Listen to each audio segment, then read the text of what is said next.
We begin the news in Nigeria, where the Economic and Financial Crimes Commission, that's the EFCC, has declared Yahaya Bello wanted for an alleged financial crime to the tune of 80.2 billion naira. Nigeria's anti-corruption agencies called on those with vital information about the former Kogi State Governor's whereabouts to reach the commission or the police. The EFCC said former Kogi State Governor Yahaya Bello is wanted by them for offences relating to economic and financial crimes to the tune of 80.2 billion naira. Now, to discuss this further, I am being joined by a legal practitioner, Ola Daniel. Hello, Ola. Thank you so much for joining me. Thank you for having me.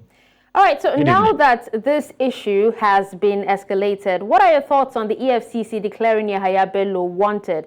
And why did he not surrender to prevent this public humiliation? Well, unfortunately, if I have to go this route, that it is sad that this is happening. And it's because we have built over time, we have built power around ourselves, making ourselves very strong, formidable person that we feel that we're above the law, particularly people that have held office in the past, governor, president, minister, whatnot, senator. So they feel that they are above the law because they enjoy the peripheral and whatnot. Unfortunately, the law is clear, and there is nobody. The only one that the law has given immunity, and the immunity only covers for the period of time they are holding the office. And that is Mr. President, Mr. Vice President, Mr. Governor, Deputy Governor. And this immunity only covers for the period of time they are in office, not before or after office. So when they come out from office, they still feel so much empowered. And that is the reason why most times they really want somebody to succeed them, somebody of their own choice to succeed them. And that is why we see things like this happening. If you've been invited for an alleged crime or offense, I think it is common sense, and it is as simple as anything to oblige and honor the invite. Then, if it's been alleged that you commit a particular crime, then you have every right to go and defend yourself, to say, well, I don't know what you're talking about. I never did what you allege that I did. So you're saying him evading arrest actually makes him look guilty? Well, you cannot say that because, we can't say for sure that evading arrest makes someone guilty, because they are always afraid, of going into those nets, because to them, some of them may think that someone is winch hunting them. And when they raise this winch hunting thing, I ask, did you do it? Was there anything like that in your cupboard? If there is none, so who is winch hunting you? Who is after you? So if he's evading, and I think he may be giving EFCC more force to go further, to do everything to get him arrested, because you're telling them, but if you know that you have not done anything wrong, there's no reason, I see no reason why you cannot submit yourself to EFCC. EFCC is just doing its own job. EFCC cannot even decide what happens to you.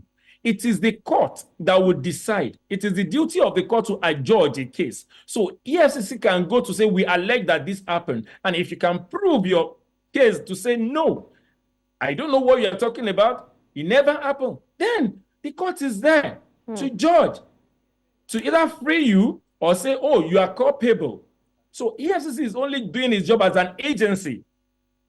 And because we can't all fold our hands and sit, if there's, for instance, there's an allegation, there's a petition, of course, they will investigate. EFCC will come. Yes. Ola, now, prior to, him being declared wanted, we're actually aware that his legal counsel declined to accept legal documents on his behalf. Now, in your professional opinion, what ethical considerations comes to play, in light of this?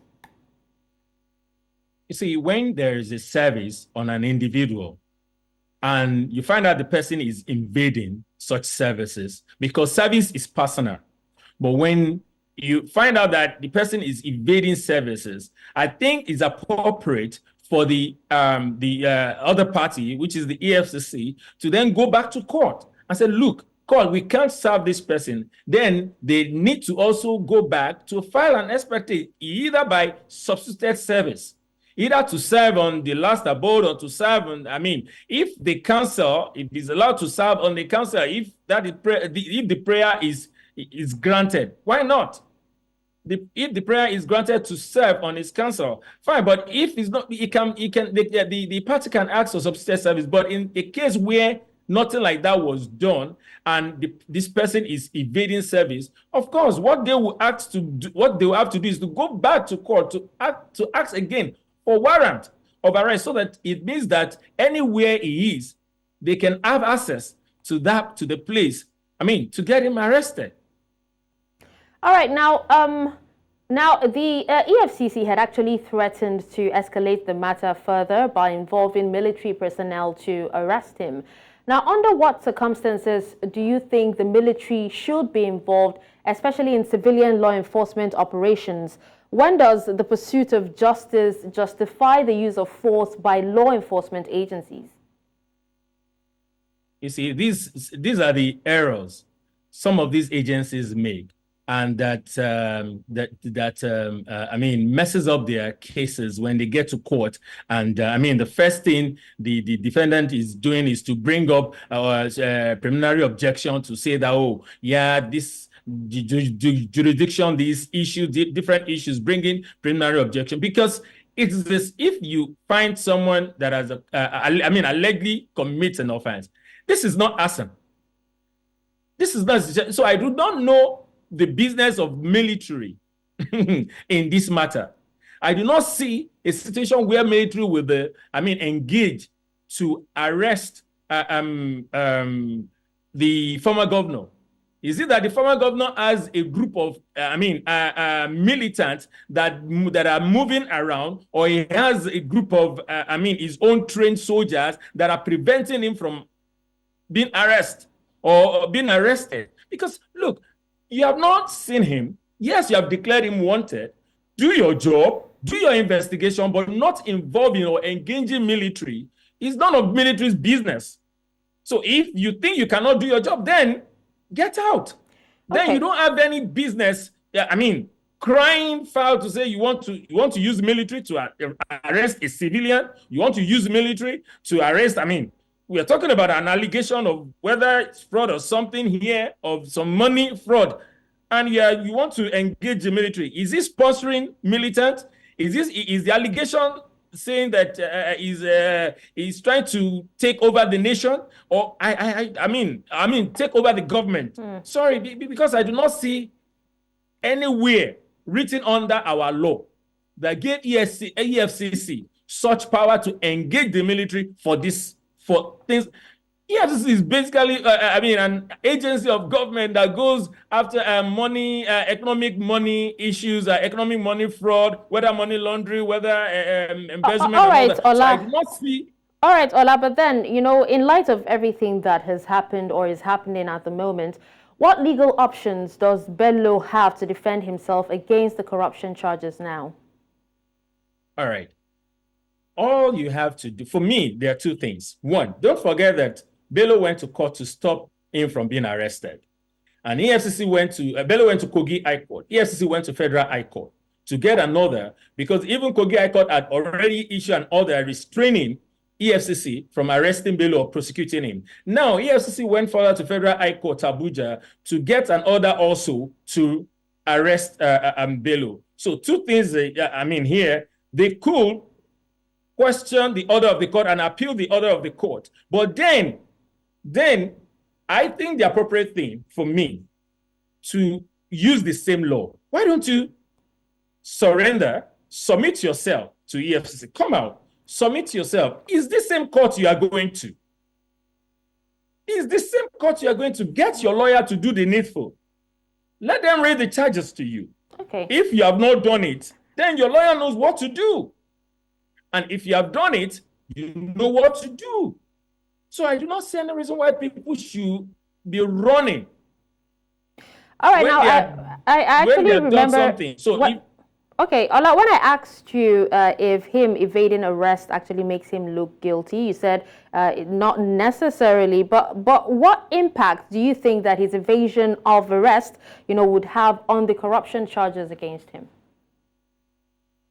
Well, it may slow the system, because we're talking about, democracy, and we can see that is a slowing one for that matter, but it's growing. And if really want to let people know that there is nothing you can do when you are in the office or outside the office that it's for that you can get away with, the law one day will catch up with you.